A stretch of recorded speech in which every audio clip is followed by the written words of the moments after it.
Hello সবাইকে, চলে এলাম নতুন আরেকটি মিনি ব্লগ নিয়ে।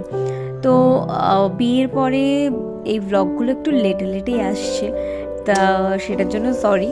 ঠিক আছে, তো আজকের মিনি ব্লগটা যেটার জন্য বানালাম, ভাবলাম তোমাদের সাথে শেয়ার করি।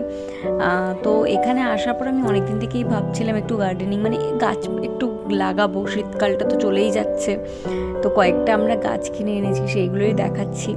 ওইটা কিছু একটা বনসাই টাইপ স্ট্রবেরি, এটা কি কালাঞ্চুনা সামথিং কিছু একটা, আমি খুব একটা সেইভাবে নাম জানি না। আমার যেটা পছন্দ হয় আমি সেটাই কিনে আনি। তো সেদিন বেরিয়ে প্রচুর গাছ, এই গাছগুলো কিনে এনেছি। এটা আমার এত ভালো লেগেছে, এই পাতার কি সুন্দর না কালারটা, পিঙ্ক টাইপের, মানে রেডিশ পিঙ্ক টাইপের, ভীষণ ভালো লাগছে। এটাও একটা পাতাবাহার টাইপ গাছ, মানে ইনডোর প্লান্ট বেশি নিয়েছি আমি।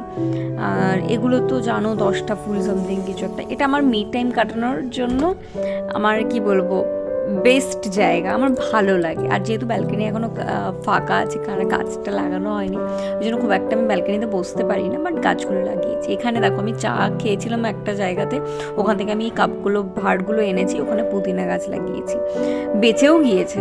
এটাও একটা মানি প্ল্যান্টের কিছু একটা, এটাও মানি প্ল্যান্ট অবভিয়াসলি।